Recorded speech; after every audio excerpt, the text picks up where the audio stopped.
It's great to be with you this morning. If this is your first time worshiping with us, or if this is your first fall worship with us because you've been with us this summer, we hope that you've been able to check out a little bit of the cool things that we get to do here at Holy Cross. Today marks the beginning of our program year.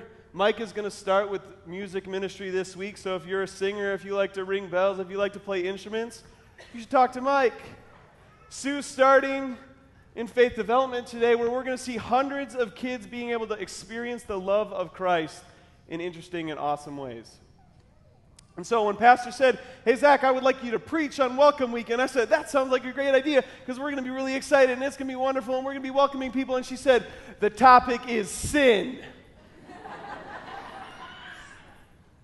Awesome. Thanks, Pastor. I appreciate that. So at the beginning of the Bible, the book of Genesis, and in the beginning of Genesis, it says the words, first 5-6 words say, "In the beginning, God created." And the first chapter of Genesis goes on to describe in vivid ways God makes creation. The light and the dark, the heavens and the earth, the sea and the sky, all of this big and beautiful imagery.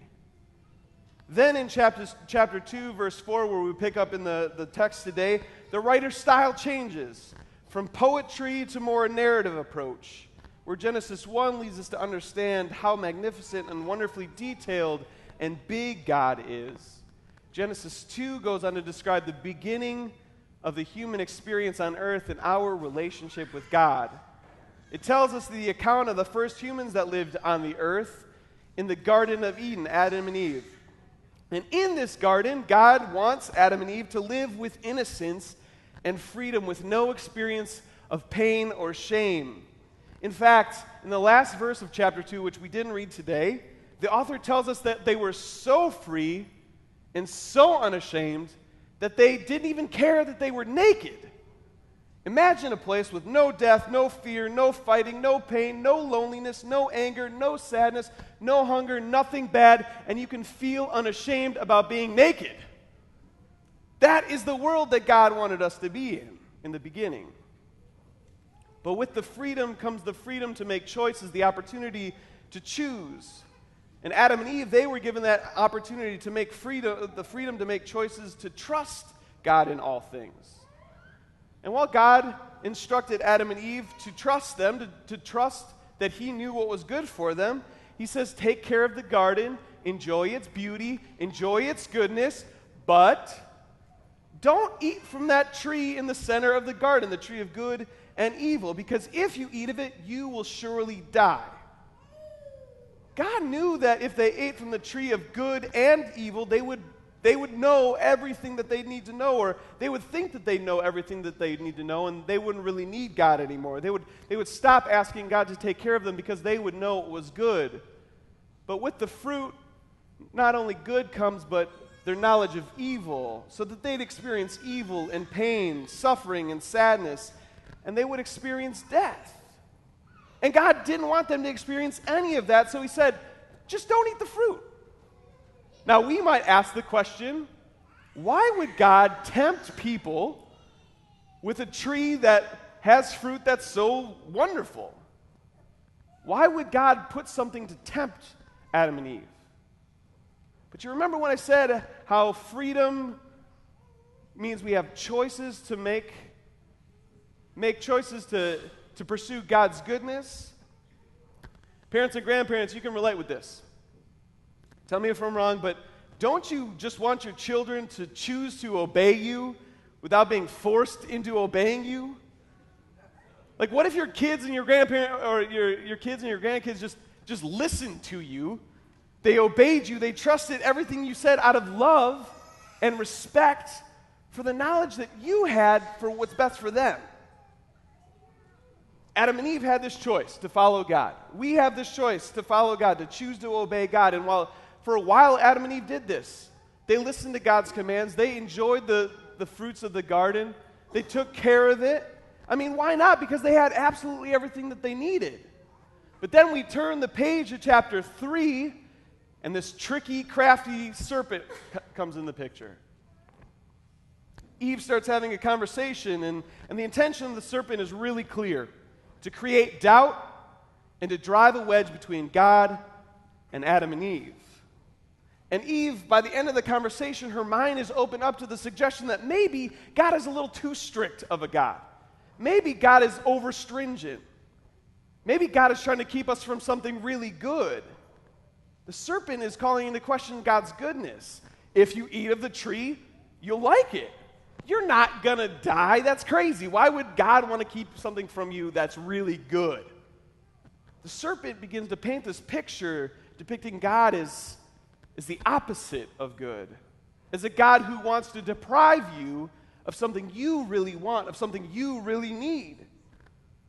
And we read that after this interaction, Eve doesn't maybe think that the serpent is so bad, and she starts thinking, maybe God isn't really that good.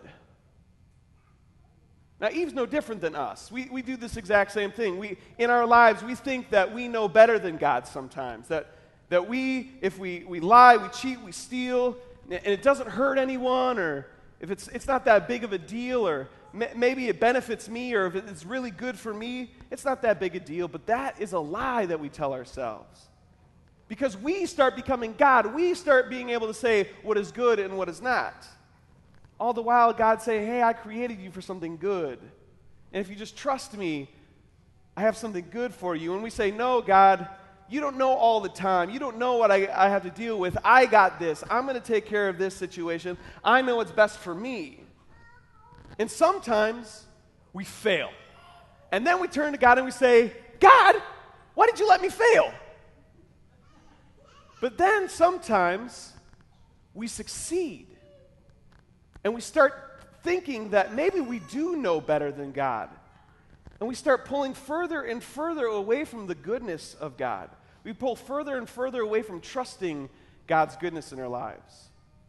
Genesis 1 and 2, we read that we were created in the image of God. But as soon as Adam and Eve eat the fruit, their distrust, their disobedience flaws our role as God's image bearers in the world. After they eat the fruit in Genesis 3, it says that their eyes were opened and they realized that they were naked. Where just a few verses before, it says that they were perfectly happy being naked, unashamed and free. But in verse 7, it says their eyes were open to their shame. Their eyes were open because they were naked.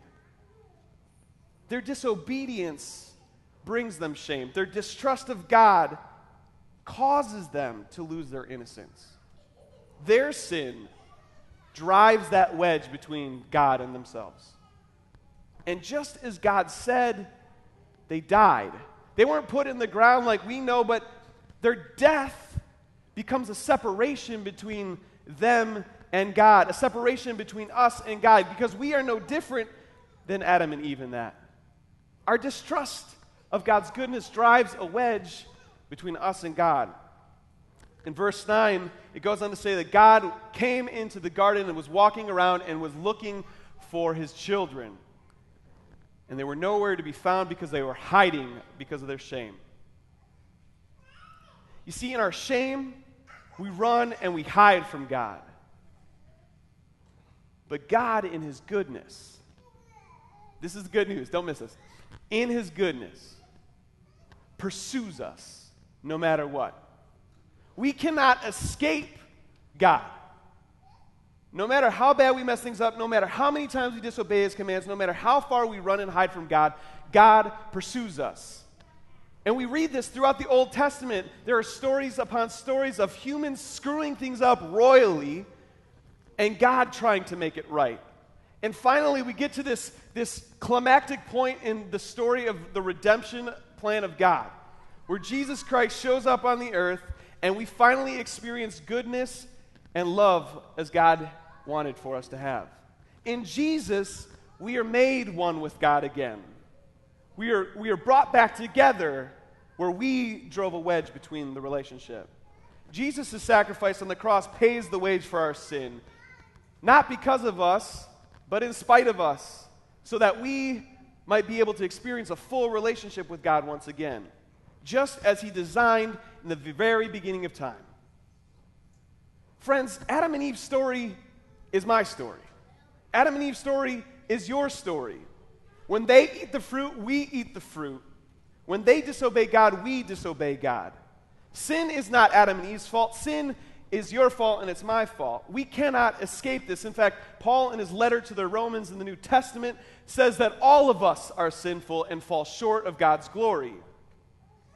Our entire story is marred with our sin because we are constantly thinking that we know better than God and that we can figure things out better than what God has in store.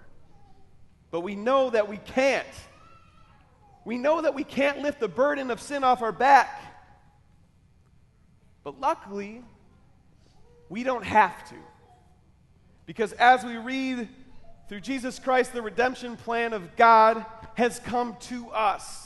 God comes to us with his hope and reconciliation. God comes to us with grace and mercy. And even though we don't deserve it, God's goodness pursues us constantly.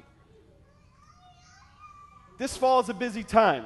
Here at the church, in your lives, you're probably running a million different ways, whether you have kids or grandkids. Work is busy, school is busy, it's going to happen. But don't miss the opportunity this season to stop trusting the things of this world, the money, the success, the stature, the power, because all of that stuff will only bring you wanting more. All of that stuff will only lead you to emptiness and despair. All of that stuff will lead you further and further and further from God and will make you hide. All of that stuff only leads you away from God. But know this, God never stops pursuing us. So this fall, stop telling God what is good for you and start trusting God to show you what is good for you. Amen.